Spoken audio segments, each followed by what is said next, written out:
7వ ఆజ్ఞను మనం చూడబోతూ ఉన్నాం.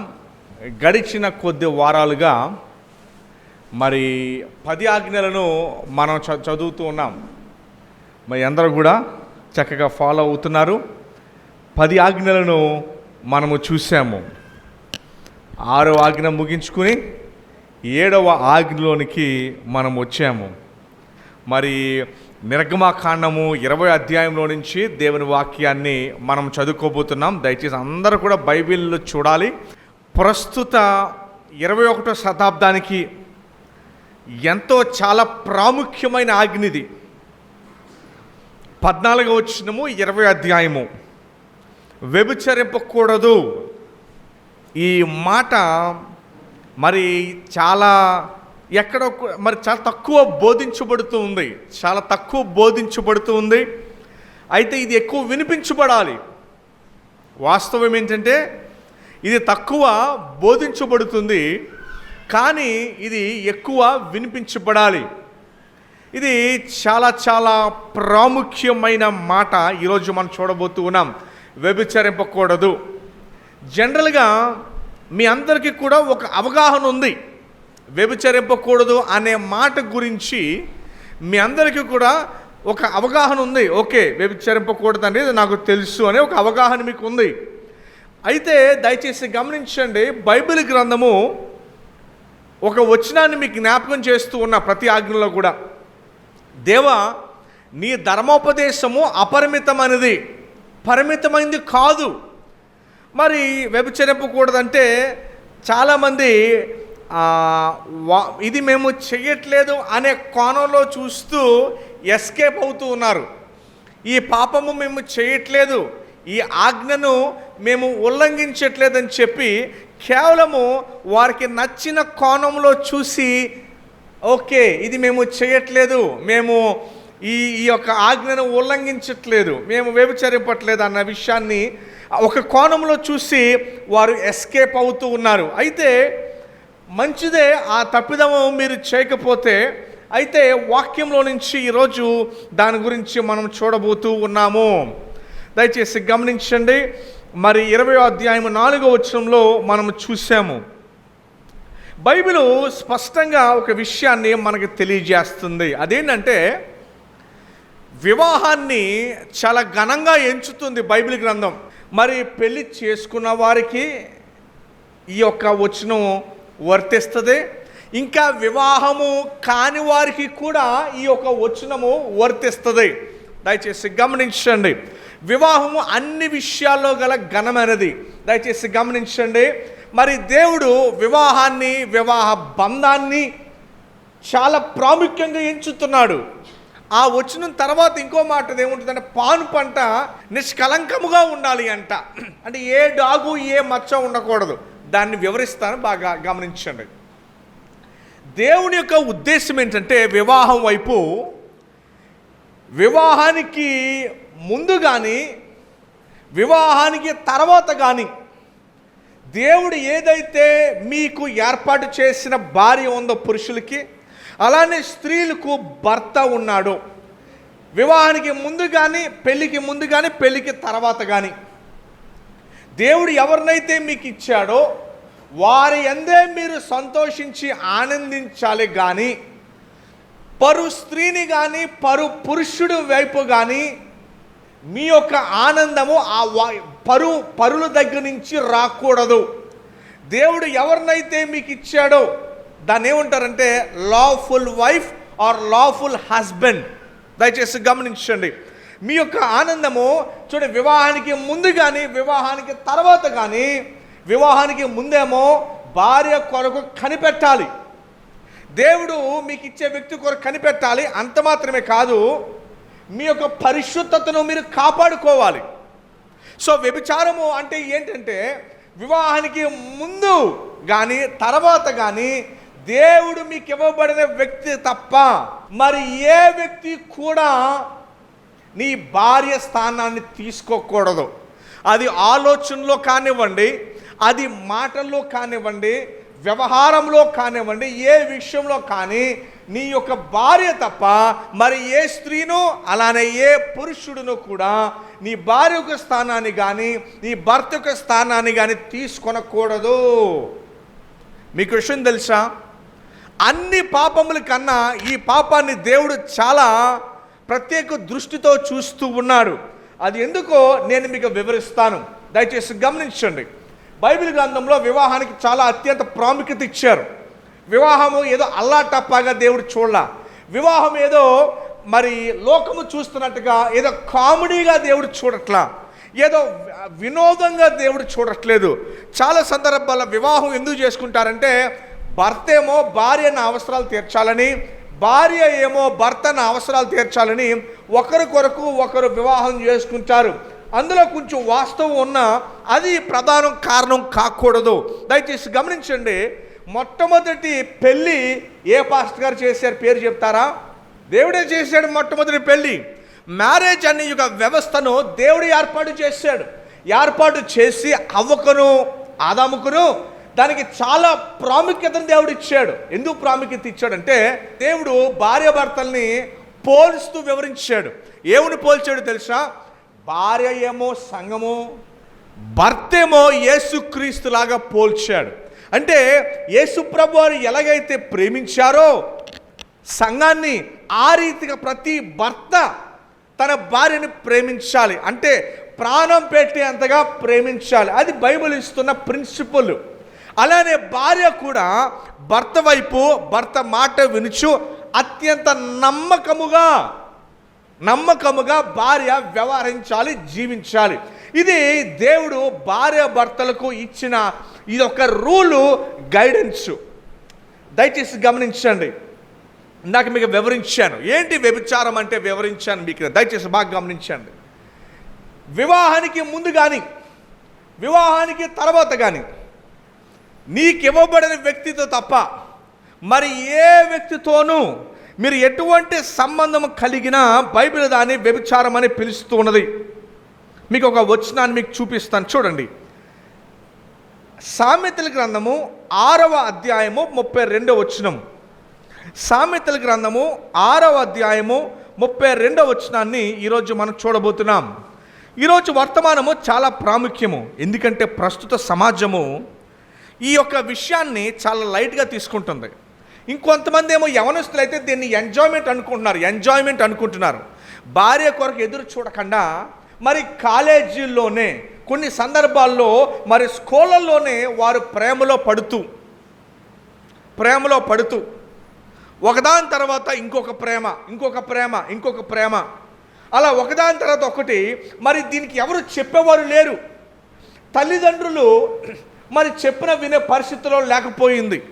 విచారకరంగా సినిమాలు చూస్తే ఇంకా మారే ప్రసక్తి ఉండదు. ఎందుకంటే సినిమాలు నేర్పించేది ఏంటంటే ఇదంతా కామన్. ఈ ప్రస్తుత రోజుల్లో ఇది చాలా సహజం. అరే నువ్వు చేయకపోతే ఎలాగా, ఇది ఎంజాయ్మెంట్ కదా అని సాతానుడు చాలా నైస్గా, మీరు టీవీల్లో ఉండిపోయారు అనుకో, వాక్యం కన్నా ఈ యొక్క సినిమా మెడిసిన్ లోపలికి వెళ్ళిపోతుంది.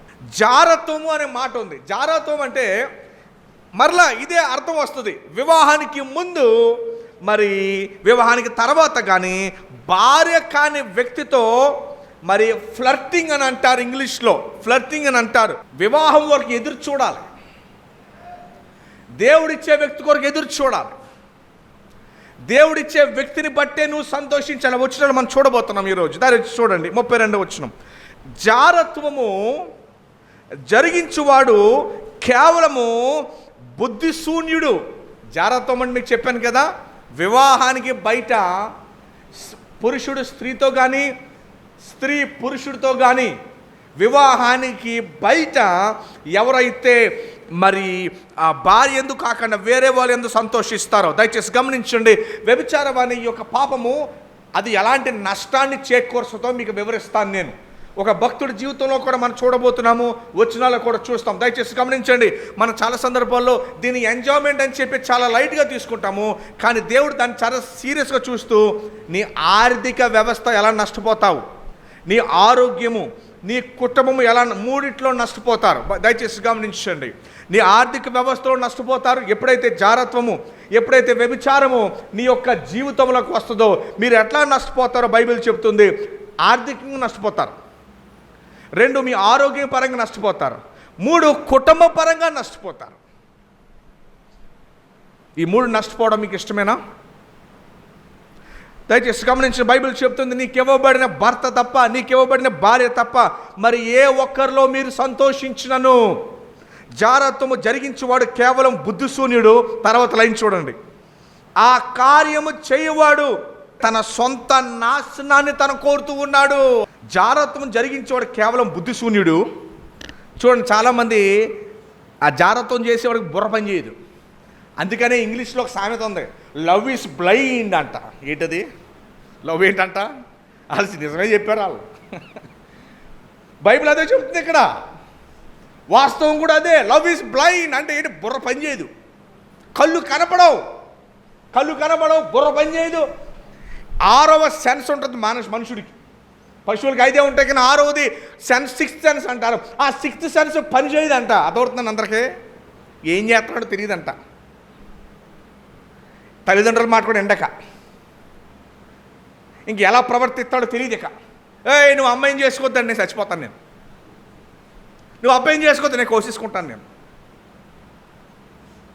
నువ్వు కోయక్కలేదమ్మా, 6 నెలలు పోతే ఆడే కోస్తాడు నీకు. అంత కంగారు ఎలా? వాడే వస్తాడు, మేము కంగారు పడక్కలేదు. 6 నెలల తర్వాత ఫోన్ చేస్తుంది, అమ్మా కోసేస్తాడమ్మా, మీకు ముందే చెప్పాం కదమ్మా. దయచేసి గమనించండి. జారత్వము జరిగించేవాడు కేవలం బుద్ధిశూన్యుడు అంట.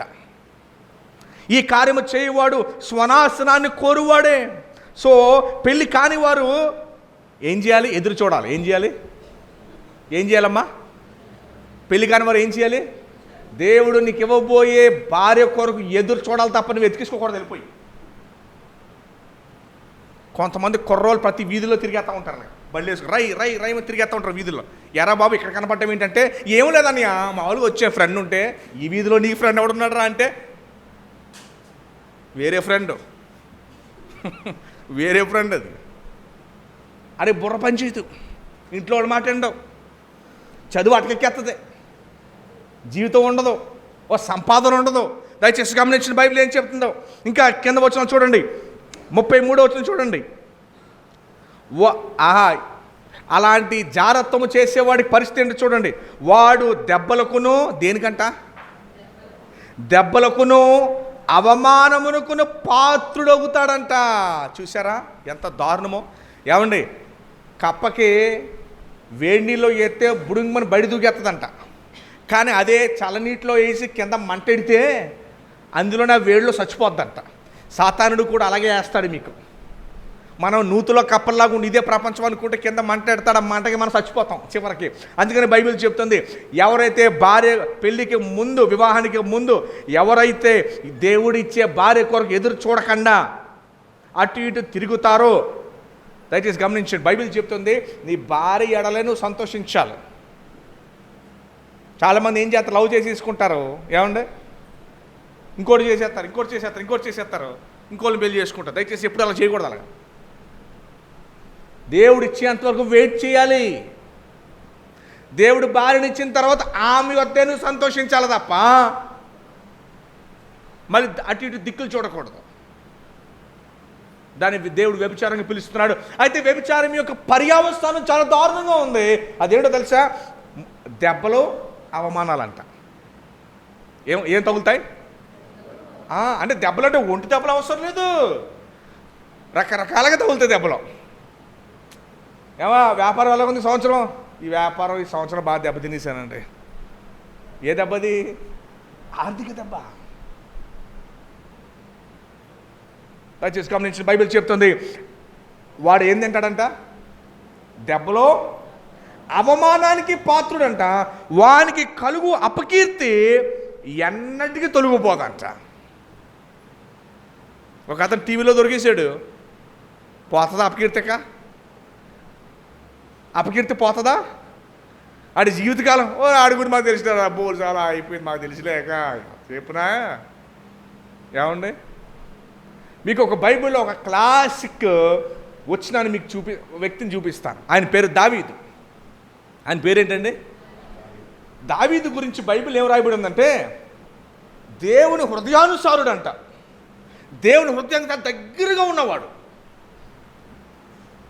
కానీ ఎంత గొప్ప రాజు, ఎంత గొప్ప పేరుందో, కానీ ఉరాయా అనే ఒక వ్యక్తి, హిత్తీయుడు, వాని యొక్క భార్యను ఆశించాడు. దావీదు గొప్పగా బతికాడు, కానీ ఒక్క పాపం అంట, ఇది దేవుడు తన పాపాన్ని క్షమించినా కూడా దాన్ని కడుక్కోలేకపోయాడంట. దయచేసి గమనించండి. ఈ పాపం ఎటువంటిదంటే కడుక్కోలేని పాపం ఇది.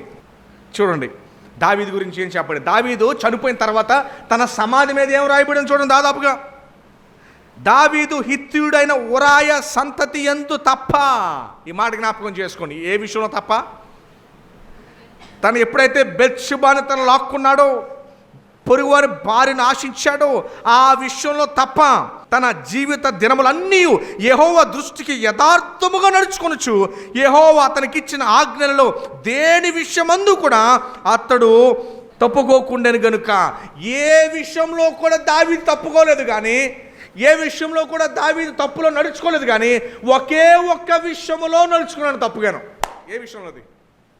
జారత్వము, రెండవది వ్యభిచారము. దేవుడు వివాహ విషయాన్ని చాలా సీరియస్గా ఎంచి కేవలము ఇంకొన్ని వచనాలు చూడండి, దయచేసి గమనించి. 27వ వచనము, అదే అధ్యాయం 27వ వచనం. వాని వస్త్రములు కాలకుండునా, నువ్వు అందులోకి వెళితే, నువ్వు జారత్వంలోకి వెళితే నీ వస్త్రములు కాలకుండా ఉంటాయా? ఒకడు నిప్పుల మీద నడిచినడలా వాని పాదములు కమలకుండునా, తన పొరుగు వాని భార్యను కూడువాడు ఆ ప్రకారమే నాశనమగును. పొరుగువాడు అంటే ఇంటి పక్క వాళ్ళని కాదు, నీ భార్య తప్ప ఎవరైనా సరే. పొరుగువాడు అంటే ఏంటి? పొరుగువాడు అంటే నీ భార్య తప్ప మరి ఎవరి భార్యనైనా సరే కూడువాడు ఆ ప్రకారం ఏమవుతాడంట? దయచేసి గమనించండి. ఈ వ్యభిచారం అనే పాపము, ఈ జారత్వం అనే పాపం ఎట్లాంటిదంటే అది కడుక్కున్న పోదంటది. బురదలు పడతాయి, కడుక్కుంటే పోతుంది. ఆఖరికి పెన్నింగ్ పడినా ఆ డ్రై వాష్కి ఇస్తే దాదాపుగా పోతుంది. కానీ ఈ జారత్వం అనేది కడుక్కున్న పోదంటది. ఇది మొదటి అర్థము. వ్యభిచరింపకూడదు అన్న దాంట్లో మొదటి పాయింట్ ఏంటంటే అది కడుక్కున్న పోదు. దానికి పర్యవసానం చాలా సీరియస్గా ఉంటుంది. ఆర్థికంగా నష్టపోతారు. తర్వాత ఇంకోటి ఏంటో తెలుసండి, ఇశ్రాయేలు అందరి దృష్టిలో దావీదు పరువు పోయిందంట. ఏం పోయిందండి? దావీదు పరువు పోయింది. అంత మాత్రమే కాదు, దయచేసి గమనించండి, తన జీవితంలో వచ్చిన నష్టం ఏంటో తెలుసా? తన కుమారుడిని పోగొట్టుకున్నాడు, చనిపోయాడు. ఇంకోటి ఏంటంటే ఇంకొక కుమారుడు చంపడానికి తిరిగాడు. ఎలా తిరిగాడంటే అబ్షాలోము, దాని కుమారుని అబ్షాలోము దావీదుని చంపడానికి తిరిగాడు. దావీదు విషయంలో ఏది కూడా మైనస్ కనపడదో, ఇది ఒక విషయంలో మైనస్ కనపడుతుంది. ఇది ఒక్క విషయంలోనే మనకి మైనస్ కనపడుతుంది. కాబట్టి చూడండి, ఆ కీర్తన గ్రంథము 51వ అధ్యాయం, కీర్తన గ్రంథము 51వ అధ్యాయము చూడండి. 51 కీర్తన ఫస్ట్ 2 లైన్లు, అంటే మొదటి వచ్చినానికి ముందు లైన్లు ఉన్నాయి చూడండి. దావీదు బెత్షెబా యొద్దకు వెళ్ళిన తర్వాత నాతాను అనే ప్రవక్త అతని యొద్దకు వచ్చినప్పుడు అతడు రచించిన కీర్తన. అయితే పాపం చేశాడు. పాపం చేసిన తర్వాత నాతాను వచ్చి, ఇదిగో దావీదు, నువ్వు ఈ తప్పు చేసావు, బెత్షెబాను తీసుకున్న ఉరాయిని చంపి అని చెప్పినప్పుడు దావీదు ఏమని రాశాడు చూడండి. ఈ కీర్తన పశ్చాత్తాపంతో కీర్తన రాశాడు. ఎంత పశ్చాత్తాపడినా చివరికి ఆ విషయం తన జీవితంలో చెరిగిపోలా. తను చేసిన తప్పుదేమో తన జీవితంలో చెరిగిపోలా. అది చాలా విచారకరమైనది. మొదటి వచ్చిన, దేవా నీ కృప చెప్పున నన్ను కరుణింపుము, నీ వాత్సల్య బాహుల్యము చెప్పున నా అతిక్రమములు నాకు తెలిసై ఉన్నవి, నా పాపం ఎల్లప్పుడు నా ఎదుట ఉన్నది, నీకు కేవలం నీకే విరోధముగా నేను పాపము చేసి ఉన్నాను. ఎందుకనండి ఈ మాట ఎందుకన్నాడండి? నీకు విరోధము, కేవలం నీకు విరోధముగా. మనం అనుకుంటాం, ఓ వ్యభిచారం అంటే లేకపోతే జారత్వం అంటే ఎవరినైనా మోసం చేస్తేనే తప్పు అనుకుంటాం. దయచేసి గమనించండి, బైబిల్ గ్రంథం చెప్తున్న మాట ఏంటంటే ఎవరినైనా మోసం చేసినప్పుడు కాదు ఆ పాపం, దేవుణ్ణి, ఆయన పరిశుద్ధతను అవమానించినప్పుడు అది పాపం అవుతుంది. వేరే వ్యక్తులకి నువ్వు చేసిన ఇబ్బంది తగలక ముందే దేవునికి తగులుతుంది ఆ దెబ్బ. అర్థమైందా మీకు? సో ఫస్ట్ పాయింట్ ఏంటంటే, దేవుడు మీకు ఇవ్వబడిన వ్యక్తే మీకు సర్వస్వం. ఇవ్వబడిన వ్యక్తే మీకు సర్వస్వం. వివాహానికి పెళ్ళికి ముందైతే వెయిట్ చేయాలి. దేవుడిచ్చే వ్యక్తి వరకు వెయిట్ చేయాలి. నేను వెయిట్ చేయను అని చెప్పి కనుక మీరు తిరిగితే, ఈ పాపాన్ని దేవుడు చాలా సీరియస్గా చూస్తున్నాడు. అది తుడుచుకున్న పోదో అన్ని విధాలు నష్టపోతారు. మీరు ఆర్థికంగా నష్టపోతారు, ఆరోగ్యంగా నష్టపోతారు, కుటుంబ పరంగా నష్టపోతారు. వివాహానికి ముందు కానీ వివాహానికి తర్వాత కానీ పిల్లి కళ్ళు మూసుకొని పాలు తాగుతూ నన్ను ఎవరు చూడలేదు అనుకుంటుందంట. కళ్ళు మూసుకుంది ఎవరో పాలు తాగే పిల్లి. సో బైబిల్ ఇంకో వచ్చినట్టు మీకు చదివిస్తాను. దేవుణ్ణి ఎవడునో వెక్కిరింపలేడంట. అంటే దాని అర్థం ఏంటంటే, తప్పించుకోలేవు దేవుని కళ్ళలోంచి. ప్రకటన గ్రంథంలో మీకు మాట చదివాను మీకు. అపరంజి పోలిన కన్నులు గలవాడంట, అగ్ని జ్వాలల వంటి కన్నులు గలవాడు, అన్నీ చూడగలడు. దయచేసి గమనించండి. ఈ యొక్క పాపం నుండి ఖచ్చితంగా విడుదల పొందాలి. దేవుని వాక్యం చెప్తున్న మాట రెండో భాగంలోకి మనం వెళ్దాం. చూడండి, రెండో భాగం ఏంటో తెలుసండి. ఇది కొంచెం లోతైన అర్థం మనం తీసుకెళ్తుంది. లోతైన అర్థం ఏంటంటే, మార్కు సువార్త 7:20 చూడండి. మార్కు సువార్త 7వ అధ్యాయం 20 వచనాన్ని మనం చదువుకుందాం. ఇప్పుడు ఈ వచనం చాలా ప్రాముఖ్యం. ఇప్పుడు రెండో మాట కొంచెం లోతుగా మనం వెళ్తున్నాం, కొంచెం డీపర్గా వెళ్తున్నాం. మొదట పైన చూసాం, వ్యభిచారం ఎట్లా నష్టాన్ని తీసుకొస్తుంది, వ్యభిచారం అంటే ఏంటి, పొరుగు వ్యక్తిని వివాహానికి ముందేమో మనం ఎదురు చూడాలి, వెయిట్ చేయాలి, దేవుడు ఇచ్చేంతవరకు దేవుడిని అడగాలి, దేవుడు ఇస్తాడు, కంగారు పడకూడదు ఎవరి విషయంలో. ఎప్పుడైతే మనము ఇది మొదటిది. రెండవది దయచేసి గమనించండి, రెండో లోతుగా మనం వెళ్ళబోతున్నాం. 20 వచనం, మనుషుని లోపల నుండి బయలు వెళ్ళినది మనుషుని అపవిత్రపరచును, లోపల నుండి అనగా మనుషుల హృదయములో నుండి దురాలోచనలను, జారత్వములను, దొంగతనాలు ఇవన్నీ కూడా మొదలవుతాయంట. నరహత్యలు, వ్యభిచారములు, లోభములు, చెడుతనము, కృత్రిమమును, కామ వికారములు, మత్సరము, దేవదూషణ, ఇవన్నీ కూడా హృదయంలోంచి వస్తాయంట. ఎక్కడి నుంచి వస్తాయండి పాపం? మీకు గతంలో కూడా మీకు జ్ఞాపకం చేశాను. 10 ఆజ్ఞలు బోధించినప్పుడు గతంలో మీకు ఏం జ్ఞాపకం చేశానంటే, చాలా సందర్భాల్లో వ్యభిచారం అనగానే కేవలము క్రియ అనుకుంటున్నారు మీరు. క్రియ మాత్రమే కాదు, దయచేసి బాగా గమనించండి. అందుకనే యేసుప్రభు వారు అన్నారు, ఇదిగో నువ్వు పరువారిని నీ హృదయములో నువ్వు మోహపు చూపుతో నువ్వు భావించినా కూడా, నువ్వు పొరుగువారిని నీ హృదయంలో, స్త్రీని పురుషుని నీ హృదయంలో మోహపు చూపుతో నువ్వు భావించినా కూడా అని దేవుని వాక్యం చెబుతుంది. సో బైబిల్ గ్రంథము ఇంకా స్పష్టంగా ఏ వార్నింగ్ ఇస్తుందంటే మనకి, నువ్వు స్త్రీని పొరుగు పురుషుణ్ణి నువ్వు చూడకూడదు. ఏం చేయకూడదండి? చూడకూడదు. Very simple. ఇంక అంతకని గట్టిగా చెప్పమంటారా? చూడకూడదు. అందుకనే యోబు అంటాడు, నా కళ్ళతో నేను నిబంధన చేసుకున్నాను, స్త్రీని పురుషుణ్ణి నా కళ్ళతో మోహపు చూపుతో నేను చూడనని. మన సమాజము ఏమండి డైరెక్ట్గా చెప్పాలంటే చూపులతో నిండిపోయింది. ఈ విషయాన్ని స్పష్టం చేయాలి. ఏంటి ఆ విషయం అంటే, విశ్వాసులు పొరుగు స్త్రీని ఏం చేయకూడదండి? చూడకూడదు. మీకు అర్థమైందా? చూడకూడదు. నీ కళ్ళకు కళ్ళు వేసుకోవాలి. యోబు అంటున్నాడు, దేవా నా కళ్ళతో నేను నిబంధన చేసుకుంటున్నా, పొరుగు స్త్రీని చూడను అని నిబంధన చేసుకున్నానని చెప్పాడంట. ఎప్పుడైతే ఆ నిబంధన చేసుకుంటారో మీరు వివాహం కొరకు ఎదురు చూస్తారు. దయచేసి గమనించండి, ప్రస్తుత సమాజము దీనికి వ్యతిరేకంగా ఉంది, కానీ విశ్వాసులనే మీరు వాక్యానుసారంగా మీరు నడవాలి. పాయింట్ అది.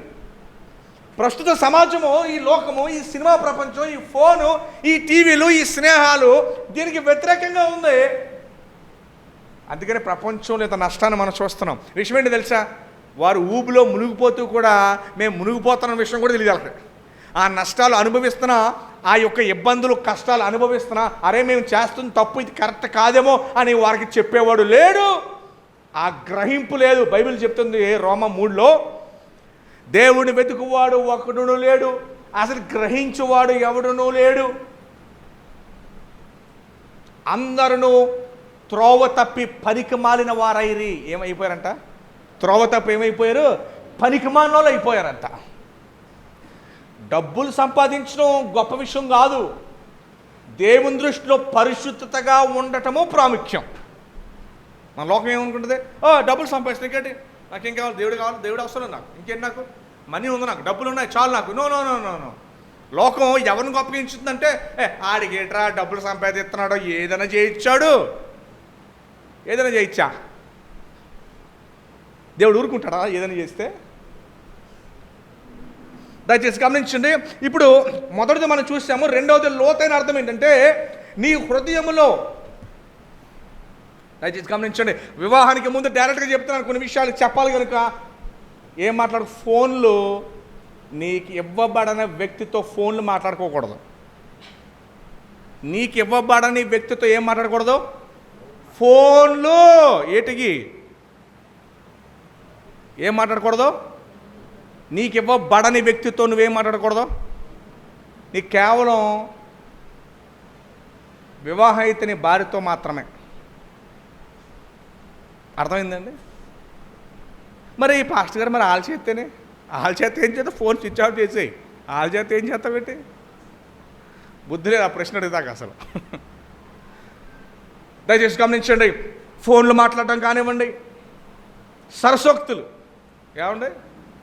సరసోక్తులు. ఆ హృదయంలో వేరే భావం ఉంటుంది, నీతో వచ్చి మంచితనంగా నటించి మాట్లాడుతూ ఉంటాడు. భోజనం చేసావా? వాటర్ తాగుతావా? చాక్లెట్ తింటావా? ఈయన కాదే తీసుకురానా? ఏ మీ అమ్మకి చేస్తావు ఇంట్లోది? ఇంట్లో మీ అమ్మకి కానీ నాన్నకి కానీ చేస్తావా పని? గ్లాస్ తీసి గ్లాస్ అలా పెట్టో, ఇక్కడ మొత్తం అన్ని పని చేస్తారు ఇక్కడ.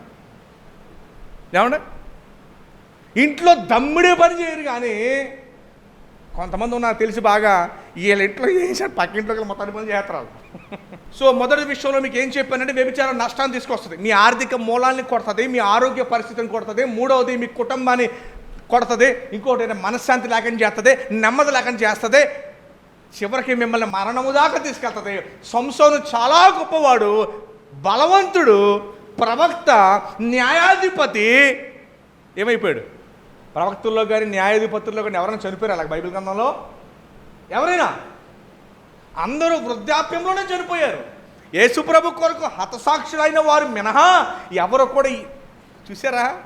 ఒకే ఒక సూచన కనపడుతుంది బైబిల్లో. ఎవరో కాదు, ఎవరో. ఈరోజు కూడా బయట ఎక్కువ సూసైడ్లు ఎందుకు తెలుసా? నన్ను మోసం చేశాడు, పెళ్లి చేసుకుంటానన్నాడు, నమ్మించి మోసం చేశాడు.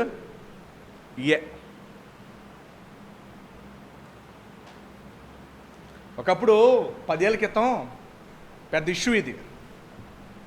ఇలా నన్ను పెళ్లి చేసుకుని మోసం చేశాడని చెప్పి చాలామంది ఆడపిల్లలు ఆత్మహత్యలు చేసుకున్నారు. దాని గురించి మన తెలుగు వాళ్ళు కూడా దాని గురించి సినిమాలు కూడా తీసేశారు. ఇదిగో సిస్టర్స్ జాగ్రత్త పడండి. ఒకటే ప్రిన్సిపల్ అండి, వివాహం అవ్వకపోతే దేవుడి చివరికి వెయిట్ చేయండి. ఇంకా అందులో ఇలాగ బేరాలు ఆడద్దు. ఇక వివాహము అవ్వకపోతే దేవుడి చివరికి ఏం చేయాలి? వెయిట్ చేయి, అంతే. దేవుని అడుగు, దేవుడు ఇస్తాడు. అడుగుడి, దేవుడు ఇస్తాడు. వివాహం అయిన తర్వాత కొన్ని వచనాలు మీకు చూపిస్తాను. కేవలము మీకు ఇవ్వబడిన వ్యక్తితో మాత్రమే నువ్వు ఆనందించాలి. ఇది దేవుని యొక్క ప్రణాళిక. దయచేసి గమనించండి. ఇంకో విషయం మీకు జ్ఞాపకం చేస్తాను. ఏంటో తెలుసా? వివాహం అయిన వారికి చెప్తున్నాను. ఇది వివాహం అయిన వారికి మీకు పదార్థాలు వివరించేటప్పుడు ఒక విషయాన్ని చెప్పాను మీకు. ప్రతి ఆజ్ఞకు కాయిన్కి 2 భాగాలు ఉంటాయి. బొమ్మ 2 ఉంటాయి. బొమ్మ ఇదిగో నువ్వు వ్యభిచరింపకూడదు బొమ్మ అయితే, బొరుసు ఏంటో తెలుసా? మీకివ్వబడిన వ్యక్తిని భర్త భార్య ప్రేమించాలి. ఏం చేయాలా? ప్రేమించాలి. ఏం చేయాలి? ఇంకోటి, అది ఒకవేళ నువ్వు చేయకపోయినా కూడా ఈ ఆజ్ఞ ఉల్లంఘించినట్టే. ఏమండి? భార్యని కొట్టకూడదు. ఫస్ట్ ఏంటి? భార్యని ఏం చేయకూడదు? కొట్టకూడదు. చిరా తెప్పించేస్తుంది. మరి ఏం చేయమంటారు మాస్టర్ గారు? మీరేంటి సందర్భాల్లో చిరా తీసుకొచ్చారు? అప్పుడు భార్య అలాగే కొట్టిందా? తిండి పెట్టడం మానేసిందా? మీరు ఎన్ని సందర్భాల్లో చిరా తీసుకొచ్చారు? మరి మన కంట్లో దూలం పెట్టుకుని ఎదురోడి కంట్లో నలుసెదురోడు ఉంటుంది. అది అర్థమైందండి? సో అంచేత భార్యను కొట్టకూడదు. రెండవది, దుర్భాషలు ఆడకూడదు. ఏం ఆడకూడదు? అంటున్నారు అందరూ, నాకే అనుకోవాలి మీరు. భార్యను ఏం చేయకూడదండి? దుర్భాషలు ఆడకూడదు, తోలనాడకూడదు. దయచేసి గమనించండి. రెండు విషయాలు మీకు జ్ఞాపకం చేసిన. భార్యను కొట్టకూడదు. రెండోది ఏం చేయకూడదు?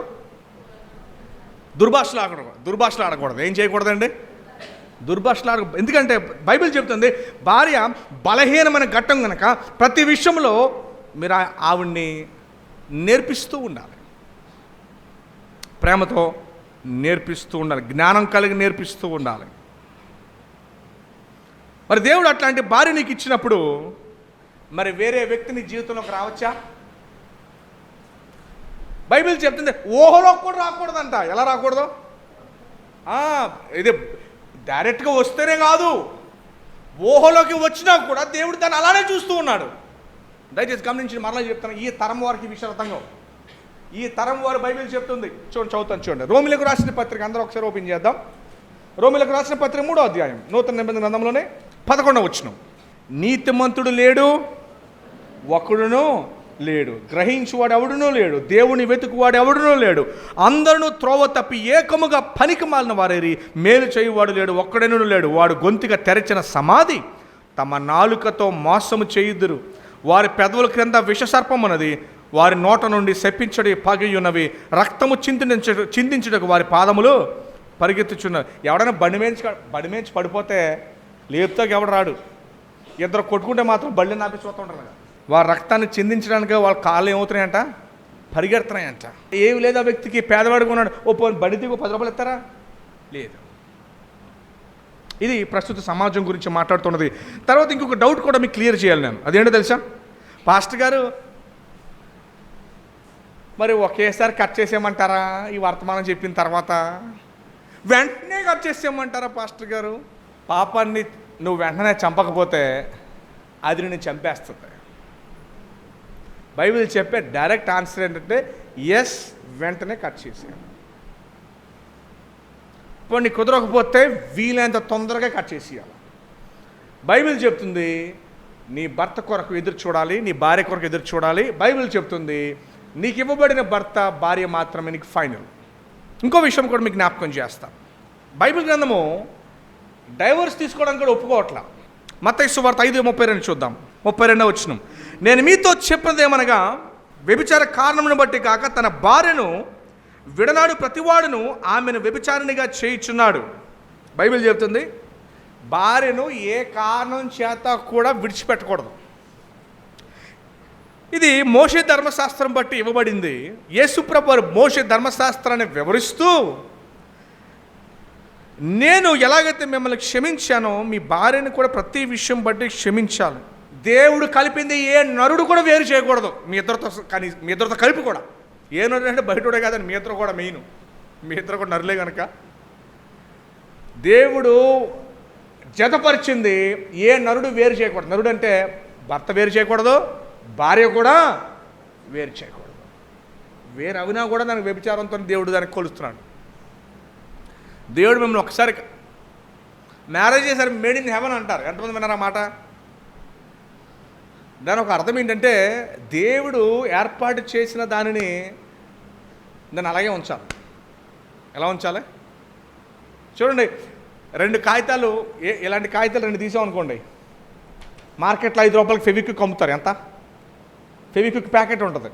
జాగ్రత్తగా మొత్తం బార్డర్సే కదా, మొత్తం ఇలా అంటించేసామనుకోండి,